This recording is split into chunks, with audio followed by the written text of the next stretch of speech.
10 fights that we absolutely need in the UFC if we want to continue to be entertained and we don't want to give up faith in the company. Starting off right away with Cyril Gane versus Rico Verhoeven. Now, before I get into this matchup, you're going to notice throughout the video, some people are matched up with other fighters, and we know their obvious matchup hasn't been made yet. I predicted that already. I know Cyril Gane's going to lose to Tom Aspinall when they eventually fight, and I know that Rico Verhoeven retired from Glory Kickboxing, and he's thinking about making his way over potentially to the UFC. Why not match him up with a fun kickboxer, someone who's going to stand with him, not look to take him down, and give us a show? Crowded fight night main event in Paris. Cyril Gane looking for a bounce back win against a man who hasn't lost in, 12 years? I think Rico Verhoeven's last loss was 12, 13 years ago, some shit like that. And what a better way to welcome Rico into the sport. You give him a highly ranked matchup, so if he wins, you could justify him getting a title shot if the other matchup falls through that I'm going to talk about later in this video. But yeah, both great kickboxers. You give Rico time to train MMA and build into the sport, and you give Cyril Gane time off after he fights Tom Aspinall, because we know they like to go to Paris and shit later on in the calendar year. So why not make this matchup as the Paris Fight Night main event? Perfect matchup. Perfect. Moving on though to number 9. Peter Yan versus Merab, the trilogy. Now, this is in here. You're probably like, bro, why the fuck is this in here? Like, this is an obvious matchup. I've been seeing people talking about Sean O'Malley and Umar Nurmagomedov getting a title shot over Merab. I've seen Peter Yan repost or just post pictures of him and Sean O'Malley fighting at the White House. I've been seeing Sean O'Malley lobby to fight Peter Yan when he inevitably beats Song Yadong. I think he will beat Song Yadong, sorry. I've been seeing that chatter. I've been seeing the Umar talk if he gets past Figgy. This is fucking ridiculous, okay? Merab is the bantamweight GOAT.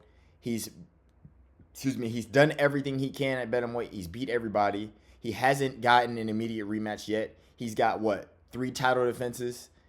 He absolutely deserves a title rematch, an immediate title rematch. Israel Adesanya got 2 fucking rematches, and he lost.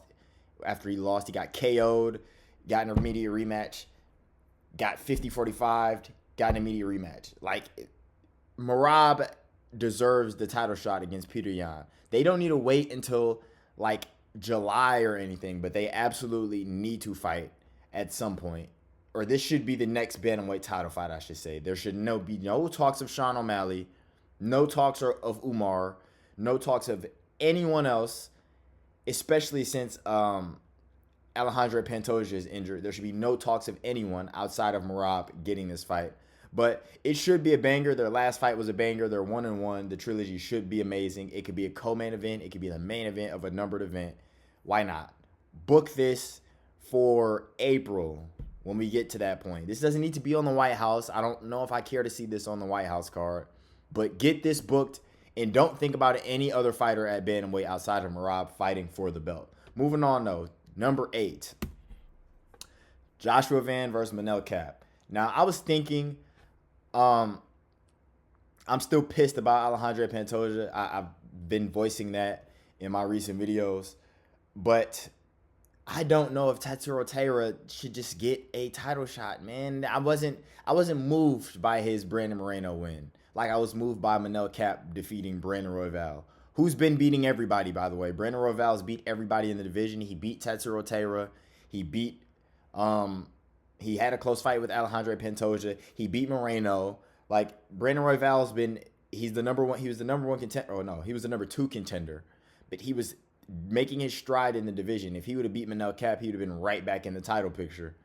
But I would rather see Manel Kape versus Joshua Van, because I know it'll be a more entertaining fight than Tatsuro Taira versus Joshua Van. Now, I know it's the whole spectacle of, oh, we're going back to the UFC's going to Japan and all of that shit. I don't really give a fuck about that, because I know they're going to fumble it. I know they're going to fuck it up. So I would rather see this co-main event, a numbered event. They're both going to stand with each other. They're both there's basically one super volume versus one power. Joshua Van has power, but he's not crazy power. It'd be a great striking matchup. We know Alejandro Pantoja is going to be out for a while. and Van took no. I mean, he didn't even have a fight. Manel Cap took no damage, so they can come right back into this in a couple months. I mean, these motherfuckers should be fighting in March, April, May. No later than that should the flyweight title be on the line. And we know Pantoja's not coming back that soon. The more entertaining fight, hands down, is Manel Cap instead of Tatsuro Taira, who I'm sorry, man. The fucking he beat Young Sung Park and then got that bullshit stoppage over Brandon Moreno. Like I don't think he should just immediately jump into a title fight. You know, most of the title challengers, actually I can't even say that because Kaya Zakura came over and got one. But yeah, I can't even say that. They've been giving out flyweight title shots, but I think Manel Cap is more deserving of it. He had the way more impressive performance over Brandon Royval. And that's what I got for y'all. Moving on to number 7. My beautiful. The glorious, the queen, Valentina Shevchenko. I think she should go up and try to take on Kayla Harrison. I do think Kayla Harrison will beat Amanda Nunes next month on the first Paramount card. And there's nothing left for Valentina Shevchenko. Natalia Silva is fighting Rose Namajunas now. I think it is. Yeah, Natalia Silva stepped up because it was going to be Rose versus Alexa Grasso. Alexa Grasso pulled out, so now it's Rose versus Natalia Silva on this number card that Kayla Harrison's fighting on. And I think Kayla Harrison's going to win. Valentina Shevchenko has nothing outside of Natalia Silva at flyweight for her. And even if she fights Natalia Silva, I think she'll dominate her. But this is the fight of the ages. I could say her versus Nunes 3. I think Valentina is way better than Amanda Nunes, man. I think she is. Bias aside, she clearly won that second fight. The argument was better for 4-1 than it was for Amanda Nunes to win that fight. I'm just saying. If you go back and watch the fight, you know what I'm talking about. I think Val is a better fighter than Amanda Nunes. I think she's always been better than Amanda Nunes. But she's never been able to she's never fought somebody that's just going to out-physicality her on that level and just ragdoll her like Kayla Harrison could and might. This would be a big, huge fight. Like, this could... I mean, they don't put title fights on the line of fight nights anymore, but this could headline a fight night. I don't think this would headline a main event of a numbered event, but this would be the fight of the ages for women. This would be the only big fight left for the women also, since Zhang Weili's stock is probably dropped a little bit. She's going to go fight Mackenzie Dern. She's going to go destroy Mackenzie Dern and get her belt back, get a couple of more defenses. Everybody already thinks she's the strawweight GOAT, so there's no real meaning to it. Everybody knows Valentina Shevchenko is the GOAT at flyweight. She looks unbeatable right now. Book her against Kayla Harrison. If it's Amanda Nunes, you still do that fight, but I do think Kayla Harrison's better than Amanda Nunes. I think she'll beat Amanda coming off that 3-year layoff, and I think this would be the bigger fight regardless. But coming in at my number 6, where the fuck is Israel Adesanya? Where is Israel Adesanya? I don't know. He hasn't fought since February, like 1st or 2nd of 2025. He does not have a fight booked for the first quarter of 2026. I don't know where this man is. And when I was looking at the middleweight division, I'm not really excited about any championship matchups for 2026 in the middleweight division. If I'm being honest, I think Khamzat's going to beat everybody. And even if he doesn't beat everybody, Khamzat versus Mavov isn't the fight that rings my, it doesn't get me going. You know what I'm saying?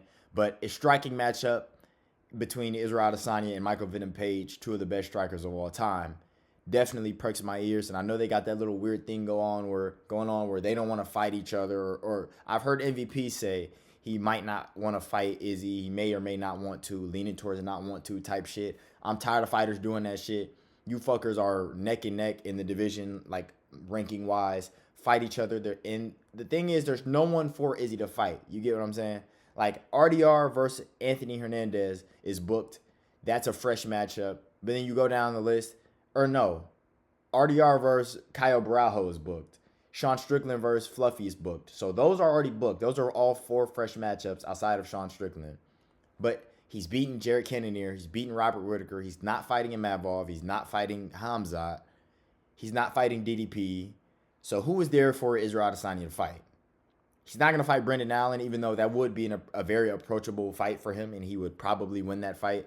And if I was him, I would take that fight just to get back in the rankings and get higher up. But just the way he's talking, he seems like he just wants to like prize fight now and just fight for the entertainment, which I think he should, because I don't think he's a championship caliber fighter anymore. And what better person to fight than Michael Venom Page, who's kind of in the same boat. He's bouncing between divisions. He's just putting on fun spectacles for people. And this would be a crazy, entertaining Anderson Silva versus Izzy Anderson Silva versus Izzy type fight where they're showboating at each other and they're doing random shit. I think it'll be fun. I think this would headline UFC London over what we'll talk about later. But yeah, man, Israel Adesanya's got to get back in there. And I hate Izzy I hate the dog lover. I hate him. I hate the dog lover with all my heart. If you know me, you know I hate Izzy. But it is kind of annoying not seeing him in there. I do like watching him fight because I like hating on him, especially if I want to talk about it in a video. I love hating on him. So it'll be fun to get a fight announcement for Izzy so I can talk about how he's going to lose. And he could lose to MVP. He really could. MVP's a weird style. I would favor Izzy, but this would be a fun fight to watch regardless. Moving on to number 5, though. Let's go for that. Yuri. Everybody loves Yuri Prochazka. If you don't like Yuri, you don't like the sport. I would never talk to you about the sport if you hate Yuri Prochazka. Yuri Prochazka taking on Carlos Ulberg is the fight to make at light heavyweight for the vacant light heavyweight title. If they were smart, they would do this. They would let Alex Pereira just move up. What the fuck? I don't know what that was. I'm going to replay that on the video. I don't know what the fuck that was. Anyway, let Alex Pereira move up. We'll talk about that later. Let him move up. Let him vacate, or we'll do whatever. Let this fight be for the interim or the vacant light heavyweight strap. Yuri Prochazka's earned his way back to the top.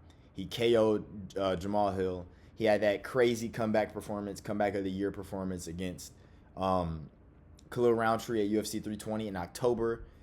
Carlos Ulberg just beat Dominic Reyes in October as well. I think it was a week before that 320 card, or it was a week after, one of the two.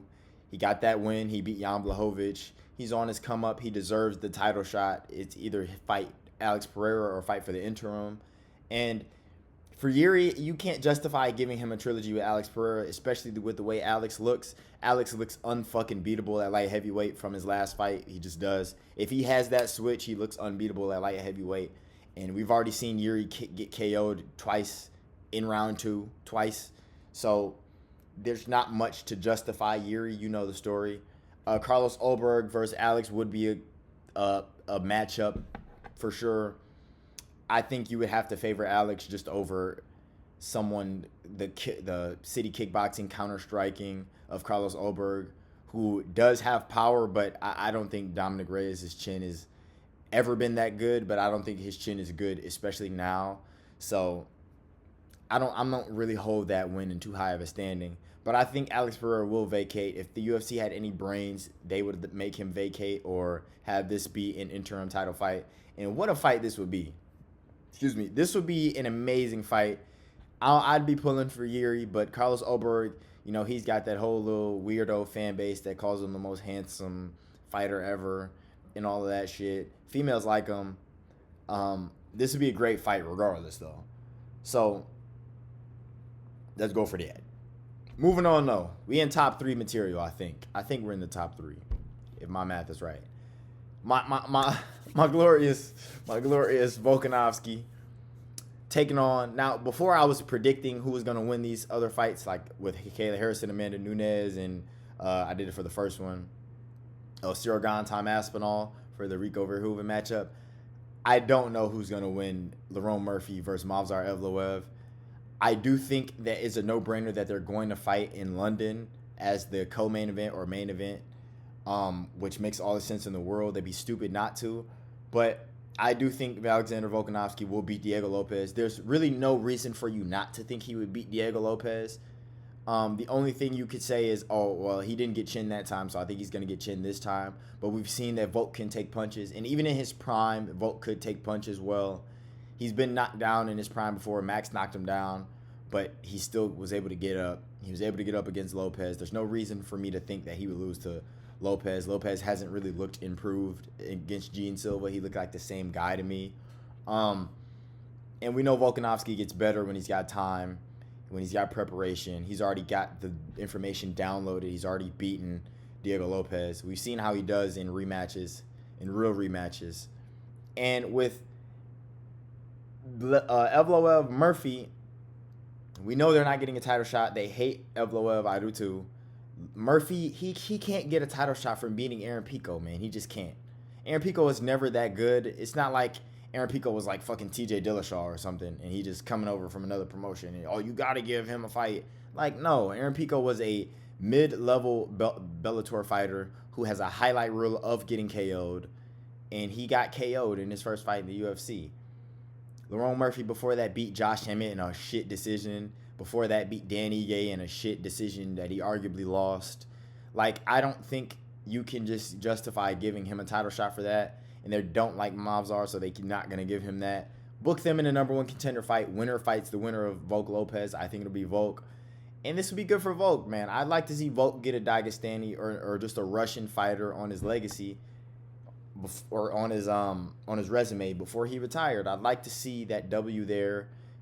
And I'd like to see him not take a danger fight. Like, when you think about it, all of Volk's last couple fights have been fighters that could KO him on an instant, that could flash, sub you, that could do some crazy shit on an instant. You had Lopez last, Lopez now, Ilya, Islam, Yair was back then was, you know, he could kick your head off or some shit. He's got crazy kicks. Islam before that. Then he had Max Holloway. Like, Volk has fought a lot of high danger fights. And as a Volk stan, I just like to see him fight Movsar Evloev and get an easy win. He poses no threat to Volkanovski. And as a fan, I want to see that. Do I give a fuck about your opinion? Sure, you're watching the video, but this is my list. So this is what I'm going to put here. Volkanovski versus Murphy or Evloev in July and June, or in July and August, in October and September, that range where they might go back to, no, because they're fighting in Perth, or they're fighting in Sydney, one of the two. So later on in the year in Vegas or something. Moving on though. Oh, this is number 3. Welterweight division has had a lot of movement, a lot of traction going on, but Shavkat can't get a title shot right away. I'm sorry. I don't want to spend all the time talking off your ear about why Shavkat shouldn't get a title shot after pulling out of another fight. But he just shouldn't. He sat out for a year, pulled out of a fight, shouldn't get a title shot right away. He should fight one more time before you give him that opportunity to just fight for the belt.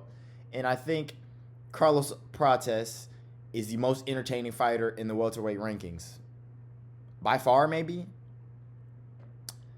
Not by far, but he's the most entertaining fighter at welterweight. Great, dangerous striker. They're both tall. They both rangy. And this will also test Carlos Prates' grappling as well. Shavkat will look to try to walk forward on him, try to grapple him up. And we'll see how they deal with each other. This would be a good stylistic matchup, especially for Carlos Prates. And if he beats Shavkat and Islam's still there, if he fights Ian Gary. He's fought someone that's similar to Islam. Like, Shavkat likes to take people down recently, hold them down there, clinch them up, shit like that. It'd be good to see if he's improved since the Ian Gary fight, Prates I'm talking about. And it'd be good to see if Shavkat still had it. You know, if he could go out and finish Prates, make himself undeniable. And this would be a fun fight, one would assume. They've both got chins. They're both dangerous as fuck. They're both extremely dynamic. So this would be the best fight. I don't think you give JDM this Shavkat fight just because of how shit he looked against Islam. I think Michael Morales has other shit in store for him. I don't think you should match up Prates versus Morales. I think it seems a little bit redundant to match up, the two younger prospects against each other. Younger. You know what I'm saying? But this would be a good welcome back for Shavkat, and this would be a good number one contender fight for whoever gets to fight Islam after this fight. Actually, no, I don't know how this timeline will go. Actually, I do. Let me move on to my next one, though. Hold on. Boom! You knew what it was. You knew what it was when you clicked the video. Ilia Topuria versus Islam Makhachev. If the UFC wants to be taken seriously in 2026, book this fight.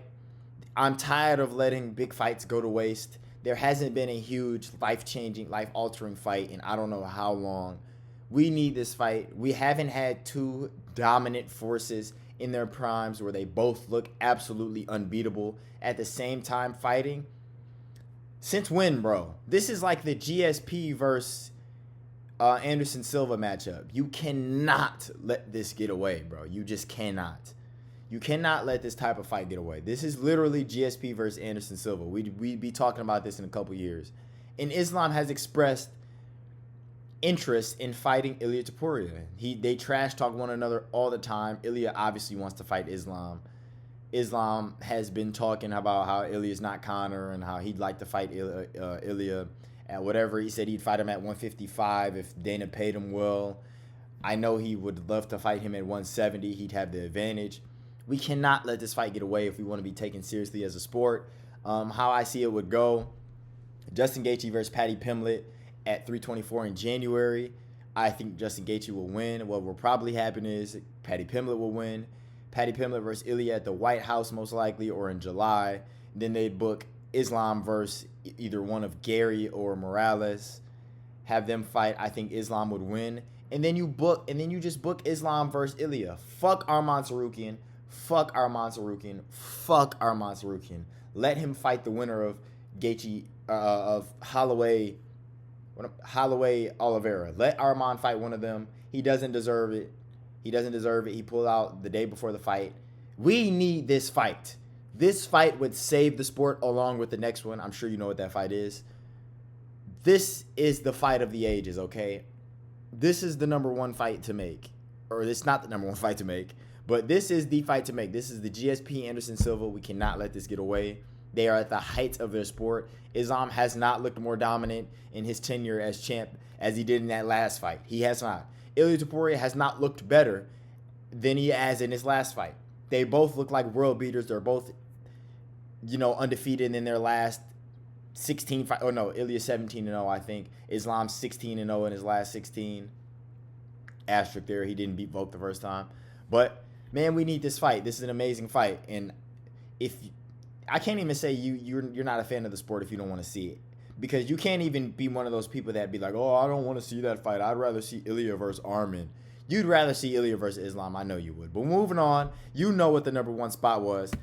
Alex Pereira versus Tom Aspinall is the fight to make. If this ends up being Alex Pereira versus Cyril Gane, I'd kill myself. I wouldn't. It'd still be a great fight. But I love Tom Aspinall. You know I love Alex Pereira. Let this be the fight.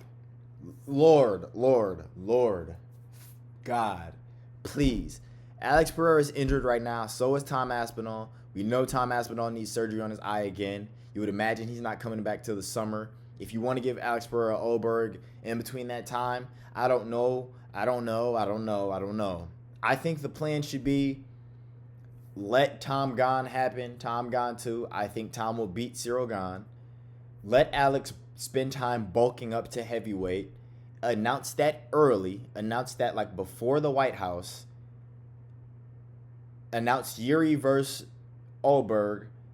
And let this happen. This is history, my nigga. This is history. This is history. With Ilia still has to defend his lightweight belt. So if you don't want to book him versus Islam now, there's an excuse for it. There's zero excuse. Alex Pereira has done away with everybody at light heavyweight outside of Carlos Oberg. He's beaten everybody at light heavyweight in the top 5, literally. He's beat everybody in the top 5 outside of Oberg. He looks like a fucking world beater. Tom Aspinall, we don't have to talk about Tom Aspinall. This is the fight to make. It's so obvious. It's giving me like heartburn thinking that they're not going to make this fight, man. This fight should have been made. We should have had this. Oh my gosh, dude. Oh my gosh. How has this fight not been booked yet? God, the UFC pisses me off. The UFC be pissing me off. This is the fight to make. Alex Pereira versus Tom Aspinall. Not Alex Pereira versus John Jones. Not Alex Pereira versus Carlos Oberg. Not Alex versus Yuri 3. Let Tom beat Gon. He needs that. He needs that badly to beat Gon. He does. He needs to beat Gon badly. Let Tom go beat Gon. Let Alex Pereira versus Tom Aspinall be the fight of the ages. The buildup would be insane. 3-division champ. I mean, I don't know how you couldn't favor Alex to win at this point, the way he's looked in his last fight. But yeah, man, that's the list. Got my little week break from graduation. I told you the content flowing in. It's Monday. We going. But hopefully y'all like the video, subscribe, and we'll see you in the next one. Have a great night.